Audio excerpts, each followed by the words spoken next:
Hi friends, എല്ലാവർക്കും ആർക്കി ഹോംസിന്റെ പുതിയൊരു എപ്പിസോഡിലേക്ക് സ്വാഗതം.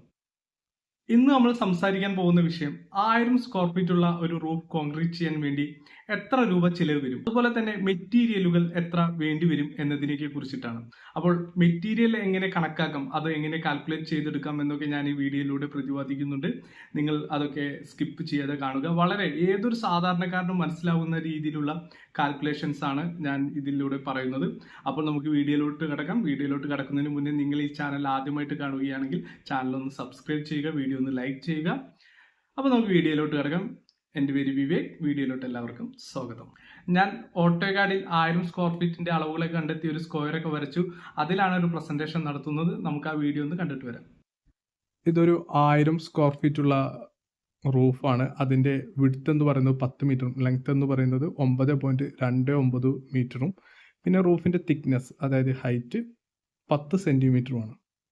അപ്പോൾ നമുക്ക് വിഡ്ത്ത് കിട്ടി, ലെങ്ത്ത് കിട്ടി, അതുപോലെ തന്നെ ഹൈറ്റും കിട്ടി. ഇനി നമുക്ക് ഇത് മൂന്നും കൂടി ഒന്ന് ഇൻറ്റു ചെയ്ത് നോക്കാം. അങ്ങനെ ഇൻറ്റു ചെയ്യുമ്പോൾ നമുക്ക് m³ കിട്ടും. അപ്പോൾ width 10 metre, length 9.29, height 10 centimetre. ഇതും കൂടി നമ്മൾ ഇൻറ്റു ചെയ്തപ്പോൾ നമുക്ക് 9.29 m³ കിട്ടി.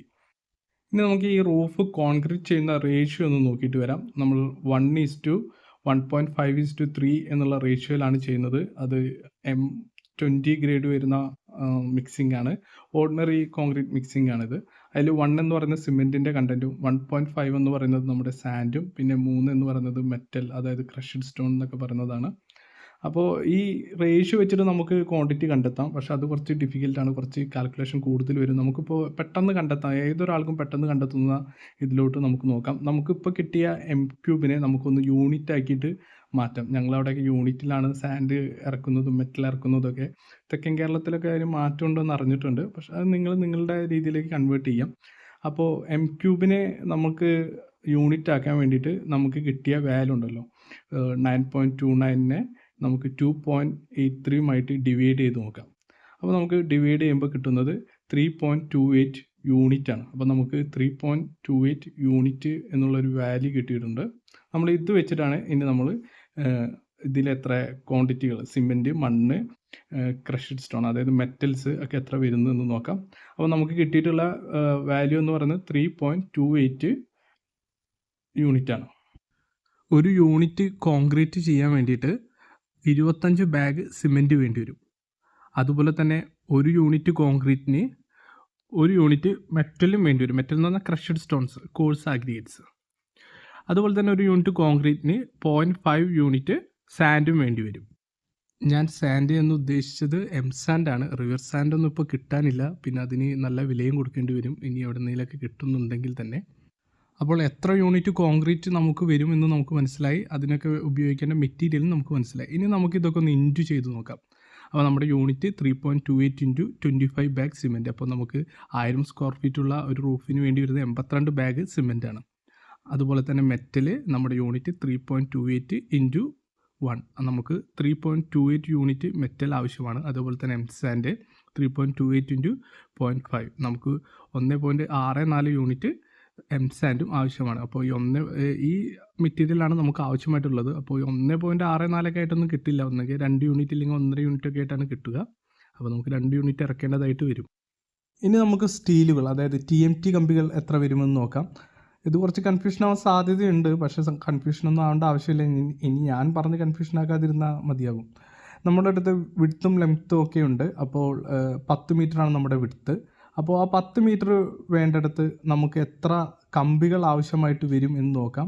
അപ്പോൾ 10 മീറ്ററിനെ നമ്മൾ 15 സെൻറ്റിമീറ്റർ ആയിട്ട് ഹരിക്കാൻ പോവുകയാണ്. ഇത് എന്തിനാണ് ചെയ്യുന്നത് വെച്ച് കഴിഞ്ഞാൽ 2 കമ്പികൾ തമ്മിലുള്ള അകലം എന്ന് പറഞ്ഞു കഴിഞ്ഞാൽ 15 സെൻറ്റിമീറ്ററാണ് സെൻറ്റർ ടു സെൻറ്റർ ആയിട്ട് വരുന്നത്. അപ്പോൾ നമ്മൾ 15 സെൻറ്റിമീറ്റർ ആയിട്ട് ഹരിച്ചപ്പോൾ നമുക്ക് 66.66 കമ്പികൾ അവിടെ വരുന്നുണ്ടെന്ന് നമുക്ക് മനസ്സിലായി.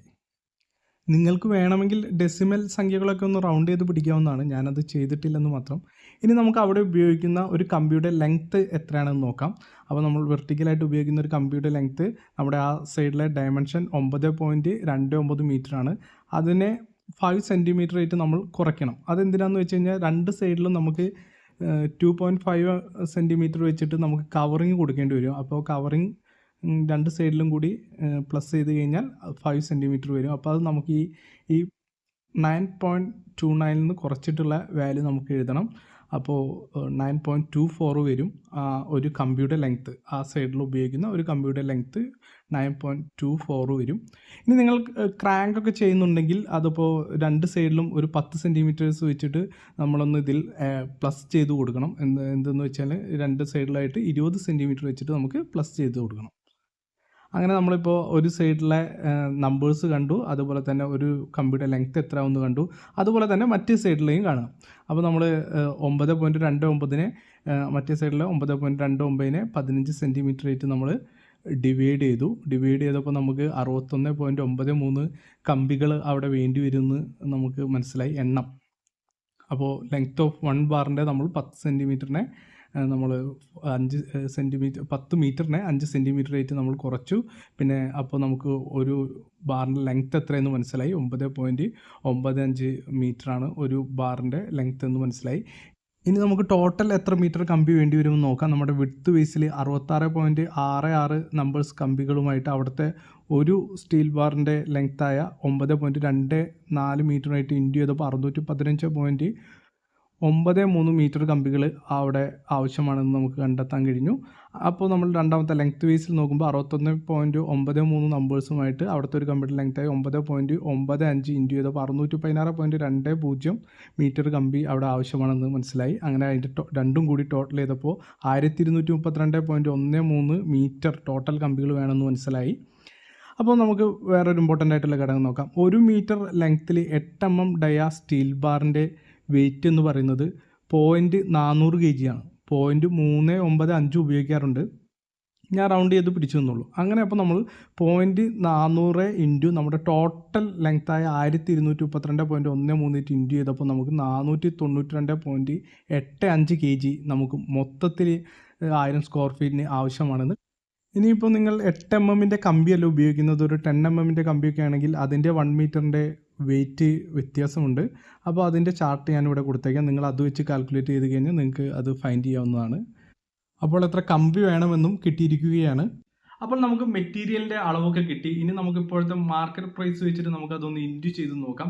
നമുക്ക് എത്ര രൂപ ചിലവ് വരും, ഓരോ മെറ്റീരിയലും എത്ര രൂപ ചിലവ് വരുമെന്നും ടോട്ടൽ എത്ര രൂപ ചിലവ് വരുമെന്നൊക്കെ അറിയണമല്ലോ.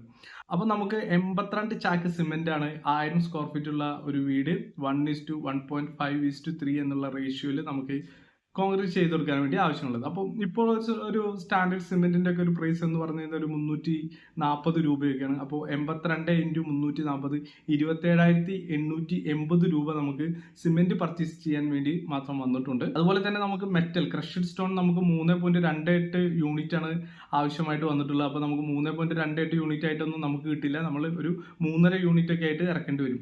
ഇപ്പോൾ ഒരു യൂണിറ്റ് മെറ്റലിന് 5000 രൂപയോളം മാർക്കറ്റിൽ വില വരുന്നുണ്ട്. അപ്പോൾ നമുക്ക് 3.5 യൂണിറ്റ് ഇൻറ്റു 5000 എത്ര വരും എന്ന് നോക്കാം. 17,500 രൂപ നമുക്ക് മെറ്റൽ പർച്ചേസ് ചെയ്യാൻ വേണ്ടി മാത്രമായിട്ട് ചിലവാകുന്നുണ്ട്. അതുപോലെ തന്നെ എംസാൻഡ് 1.64 യൂണിറ്റ് നമുക്ക് ആവശ്യമായിട്ട് വരുന്നുണ്ട്. ഈ 1.64 യൂണിറ്റ് ആയിട്ടൊന്നും കിട്ടില്ല, നമുക്ക് 2 യൂണിറ്റ് ആയിട്ട് അത് വാങ്ങിക്കേണ്ടി വരും. അപ്പോൾ ഒരു യൂണിറ്റിന് ഏകദേശം 4500 രൂപയോളം എംസാൻഡിന് വില വരുന്നുണ്ട്. അപ്പോൾ 2 × 4500 9000 രൂപ നമുക്ക് എംസാൻഡ് വാങ്ങിക്കാനായിട്ട് ചിലവഴിക്കേണ്ടതായിട്ടുണ്ട്. ഇനി നമ്മൾ സ്റ്റീൽ നോക്കാം. 492.85 കിലോഗ്രാം സ്റ്റീൽ നമുക്ക് ഈ കോൺക്രീറ്റിന് വേണ്ടി ആവശ്യമായിട്ടുണ്ട്. അപ്പോൾ ഇപ്പോഴത്തെ മാർക്കറ്റ് പ്രൈസ് ഒക്കെ വെച്ചിട്ട് നമ്മളിപ്പോൾ സ്റ്റീലിന് ഒരു 65 രൂപ മുതൽ ഒരു 72 രൂപ വരെയൊക്കെ പ്രൈസ് വരുന്നുണ്ട്. നമുക്ക് അതിൻ്റെ ഇടയിലുള്ള ഒരു പ്രൈസ് എടുക്കാം, 68 രൂപ നമുക്ക് എടുക്കാം. അപ്പോൾ 492.85 × 68 ഏകദേശം 3514 രൂപയോളം നമ്മൾ സ്റ്റീൽ വാങ്ങിക്കാൻ വേണ്ടി മാത്രമായിട്ട് നമ്മുടെ കയ്യിൽ നിന്ന് ചിലവാകുന്നുണ്ട്. ഇനിയുള്ളതാണ് നമ്മുടെ ലേബർ ചാർജ്. നമ്മുടെ വീടിന്റെ സ്ക്വയർ ഫീറ്റിന് അനുസരിച്ചിട്ടാണ് ഈ കോൺക്രീറ്റ് വർക്കുകളൊക്കെ കോൺട്രാക്ട് എടുക്കുക, അല്ലാതെ റൂഫിന്റെ സ്ക്വയർ ഫീറ്റിന് അനുസരിച്ചിട്ടല്ല. റൂഫ് പ്രൊജക്ഷൻ ഒക്കെ വന്നാൽ ചിലപ്പോൾ നമ്മുടെ വീടിന്റെ സ്ക്വയർ ഫീറ്റിനെക്കാട്ടും കൂടുതലായിട്ട് അത് വരും. അപ്പോൾ ഈ എമൗണ്ടിൽ നമ്മുടെ ലിൻഡൽ സൺസൈഡ് ഒക്കെ പെട്ടിട്ടുണ്ടാവും. ഇപ്പോൾ നാട്ടിൽ 110 മുതൽ 140 130 വരെയൊക്കെ ഈ കോൺക്രീറ്റ് വർക്കുകൾ ലേബർ കോൺട്രാക്ട് എടുക്കുന്നുണ്ട്. അപ്പോൾ നമുക്കൊരു 120 പിടിച്ചാൽ തന്നെ ഇപ്പോൾ നമ്മുടെ വീടും റൂഫും ഒക്കെ 1000 സ്ക്വയർ ഫീറ്റ് തന്നെ ഉള്ളൂ എന്ന് വിചാരിക്കുക. അപ്പോൾ 1,20,000 രൂപ നമ്മുടെ ലേബർ ചാർജിന് വേണ്ടി തന്നെ നമ്മുടെ കോൺക്രീറ്റിനായിട്ട് ചെലവഴിക്കേണ്ടി വരും. നമുക്ക് ഇതല്ലാതെ കുറച്ച് അതർ എക്സ്പെൻസ് വരും. കെട്ടുകമ്പി, അതുപോലെ തന്നെ ആണി, ഇനി എന്തെങ്കിലും മെഷീന്റെ ബ്ലേഡ്സ്, അങ്ങനെയുള്ള സംഭവങ്ങൾ, പിന്നെ നമ്മൾ ഫാനൊക്കെ തൂക്കാൻ വേണ്ടി ഉപയോഗിക്കുന്ന സ്റ്റീലിന്റെ ഹൂക്സ്, പിന്നെ അതുപോലെ തന്നെ വെള്ളം ഒരു പ്രധാന ഘടകമാണ്. വെള്ളം ഇപ്പോൾ നമ്മുടെ സൈറ്റിലൊക്കെ കുഴൽക്കിണറോ ഒക്കെ ഉണ്ടാവും, അതിൽ നിന്നും നമ്മൾ അടിച്ചെടുക്കുക. അപ്പോൾ അതിന്റെ കറണ്ട് ചാർജൊക്കെ വേണ്ടി വരും. അപ്പോൾ അതൊക്കെ കൂട്ടിയിട്ട് നമ്മളൊരു 3000 രൂപ ഒരു അതർ എക്സ്പെൻസ് ആയിട്ട് നമ്മൾ കരുതണം. അതുപോലെ തന്നെ ട്രാൻസ്പോർട്ടേഷൻ, അതായത് സിമെന്റും ഒക്കെ കൊണ്ടുവരാൻ വേണ്ടിയിട്ടൊക്കെയുള്ള വണ്ടി വാടകയൊക്കെ ആയിട്ട് നമ്മളൊരു 1000 രൂപ വേറെയും കണ്ടെത്തണം. അപ്പോൾ ഈ ചെലവുകളൊക്കെ ആകെ മൊത്തം കൂട്ടി നോക്കി നമുക്ക് 2,11,893 രൂപയാണ് മൊത്തം ഒരു 1000 സ്ക്വയർ ഫീറ്റ് ഉള്ള ഒരു വീടിന്റെ റൂഫ് കോൺക്രീറ്റ് ചെയ്യാനായിട്ട് നമുക്ക് ചെലവ് വരുന്നത്. അപ്പോൾ ഈ വീഡിയോ എല്ലാവർക്കും ഇഷ്ടപ്പെട്ടു എന്ന് വിചാരിക്കുന്നു. വീഡിയോ ഉപകാരപ്രദമാണെങ്കിൽ നിങ്ങൾ വീഡിയോ ലൈക്ക് ചെയ്യാനും നിങ്ങളുടെ അഭിപ്രായങ്ങൾ കമന്റായി രേഖപ്പെടുത്താനും മറക്കരുത്. പിന്നെ ചാനൽ സബ്സ്ക്രൈബ് ചെയ്യാനും മറക്കരുത്. മറ്റൊരു വീഡിയോയുമായി കാണുമായിരിക്കും. നന്ദി, നമസ്കാരം.